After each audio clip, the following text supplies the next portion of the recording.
Patay po ang isang sapatero sa Maynila matapos na pagsasaksakin at pagpapaluin ng dalawang lalaki na kunang pa sa CCTV ang buong pangyari. May live report sa Emil Sumangil. Emil?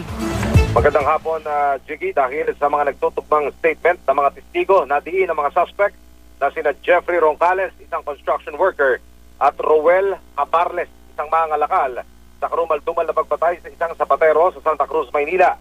Kahapon ng madaling araw, dinakip Jiggy ng MPD Homicide Division ng mga suspect matapos na ituro ng mga testigo na sila ang dalawang lalaking makikita sa isang CCTV video kung saan ilang beses na sinaksak at pinalo ang sapatero na si Mateo Buyron na natutulog sa tabing kalsada.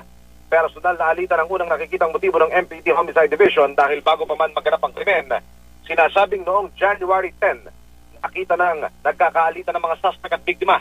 Ikalawang motibo, Jiggy, robbery. Dahil ayon sa MPD, sa CCTV video makikitang matapos nilang pagsasaksakin at pagpapaluin ng biktima.